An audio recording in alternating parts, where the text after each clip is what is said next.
Picture this. You send her a text. Nothing dramatic, just a simple, "Hey, how was your day?" Then, nothing. An hour goes by. Then 2. Then 3. And somewhere around hour 2, something in your chest tightens. You check your phone for the 10th time. You start wondering what you did wrong. Maybe you even start typing a follow-up message, then delete it, then write it again.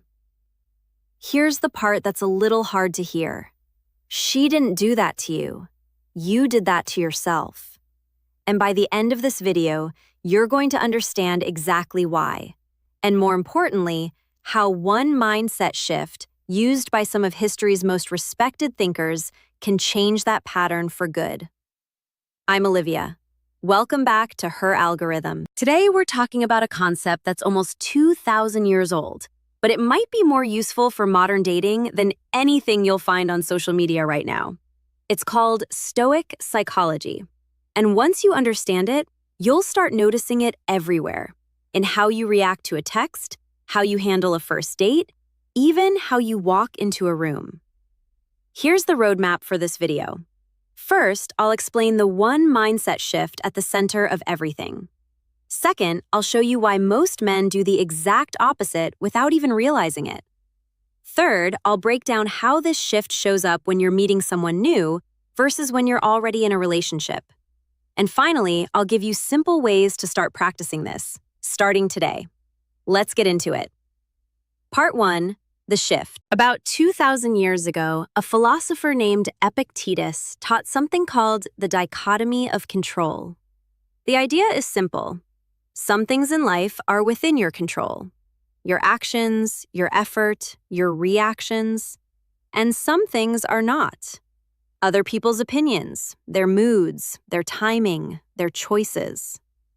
Most people spend a huge amount of energy on that second category. They try to control how someone feels about them, how fast someone replies, whether someone likes them. And every time that effort fails, which it usually does because you genuinely cannot control another person, they feel anxious, frustrated, or hurt. The shift is this. You stop pouring your energy into things you can't control, and you put it all into the things you can. Here's what that looks like with that text message from earlier. Old mindset, you send a text and your mood for the next 3 hours depends entirely on her reply. New mindset, you send the text and then you go live your life. You hit the gym, you finish a task at work, you call a friend. Her reply doesn't disappear, it just stops being the thing deciding how your evening goes. And here's the interesting part. This isn't about pretending you don't care. It's about where your attention lives. When your attention is on your own life, your goals, the things you're building, you naturally come across as more grounded. People can feel that, even if they can't explain why. Psychologists call this having an internal locus of control.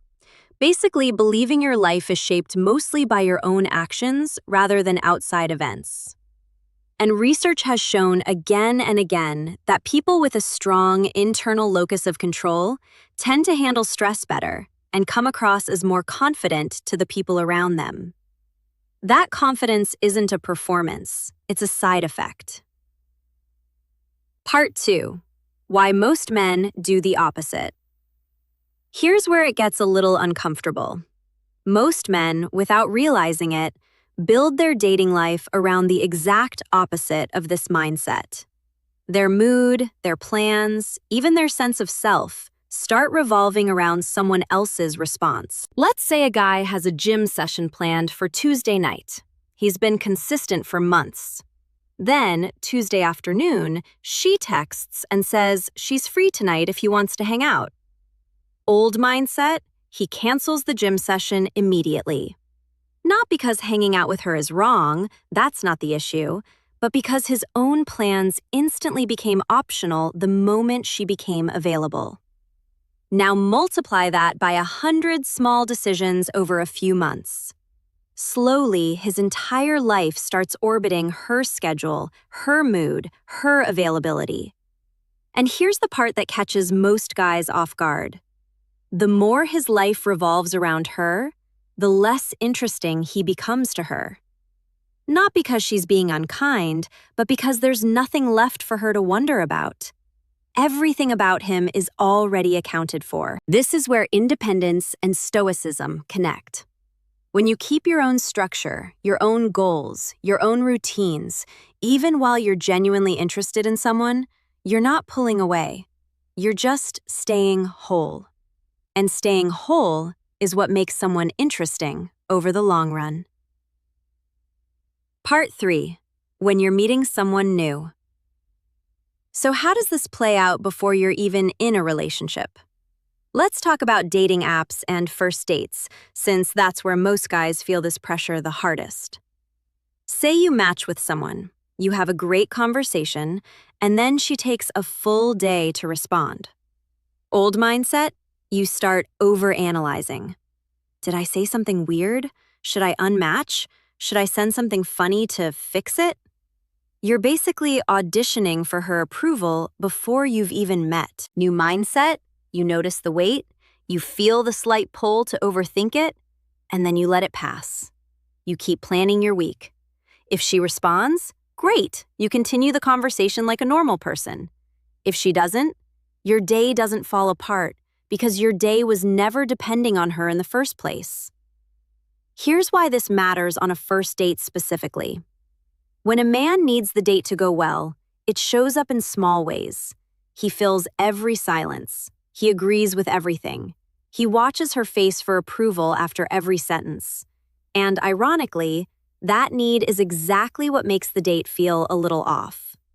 When you walk into a date thinking, I'd like this to go well, and if it doesn't, I still have a good life waiting for me afterward, something shifts. You're not performing anymore. You're just present. And presence, more than any line or technique, is what people actually remember. Part 4. When you're already in a relationship. Now let's say you're a few months into dating someone and you hit a disagreement. Maybe she says something that stings a little, or she seems distant for a day or two. Old mindset, you need to fix it immediately. You text her 2 or 3 times asking if everything's okay. You replay the conversation in your head all afternoon. Your mood for the next 24 hours depends entirely on her tone in the next message. New mindset, you acknowledge it. Maybe you say something simple like, "Hey, I noticed you seemed a little quiet earlier. Everything good?" And then, here's the key part. You let the conversation breathe. You don't need an instant resolution to feel okay. Here's why this matters. When your emotional state depends entirely on someone else's mood, you're handing them the steering wheel of your life. And most people, even if they can't put it into words, can feel when someone else's happiness depends on them. It creates pressure, and pressure, over time, tends to push people away. Not because they stop caring, but because nobody wants to feel responsible for managing someone else's emotions around the clock. When you can stay steady regardless of her mood that day, 2 things happen. First, you genuinely feel better because your peace isn't up for negotiation. Second, she gets to experience you as someone secure, which tends to draw people closer instead of pushing them away. Part 5. How to actually build this. Okay, so how do you start practicing this? I'm not going to leave you with an abstract idea and nothing else. Here are 3 things you can start doing today. Number 1, the 10-second pause. Before you respond to a message, especially one that triggered some kind of reaction in you, wait 10 seconds. Just 10. In that pause, ask yourself one question. Is this something I can control or something I can't? If it's something you can't control, like how long she takes to reply, let it go. If it's something you can control, like how you respond, choose your response on purpose instead of reacting on autopilot. Number 2, protect your non-negotiables. Pick 2 or 3 things in your life that don't move for anyone. Maybe it's your gym schedule. Maybe it's a weekly dinner with friends. Maybe it's an hour every morning where you work on something that matters to you. These aren't about proving a point to anyone. They're about making sure your life stays yours, no matter what's happening with anyone else. Number 3, separate the story from the facts. When something feels off, write down what actually happened. Just the facts, no interpretation. Then, separately, write down the story you're telling yourself about it.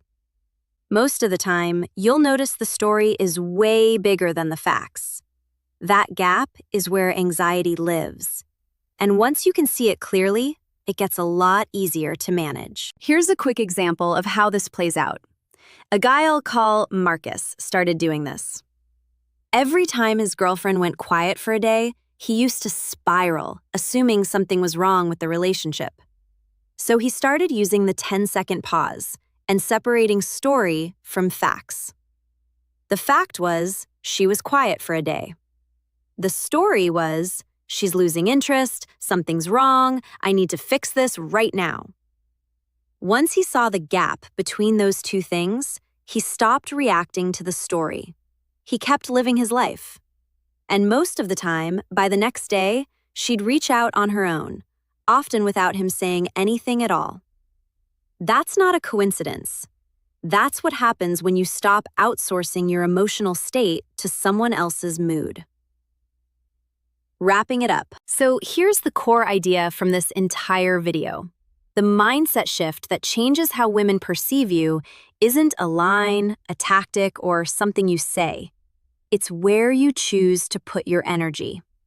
Focus on what you can control: your effort, your growth, your reactions, your routines. Let go of what you can't control: her mood, her timing, her choices. When you do that consistently, something interesting happens. You stop feeling like you're constantly waiting for permission to feel good. And the people around you, including the women you're interested in, start to notice that steadiness. Not because you're trying to impress them, but because it's simply who you've become. That's the whole shift. It's not overnight magic in the sense of waking up a different person, but the moment you start practicing it, even imperfectly, you'll feel the difference almost immediately. And that's where the overnight part comes in. Not that everything changes instantly, but that the way you experience your own life can shift the very next time your phone buzzes and you don't even flinch. If this video helped you see things a little differently, let me know in the comments. Tell me, what's one thing in your life right now that you've been trying to control that you actually can't? And if you want to go deeper into how this plays out in real dating situations, check out the next video. I'll leave it linked right here. I'm Olivia. Thanks for watching. I'll see you in the next one.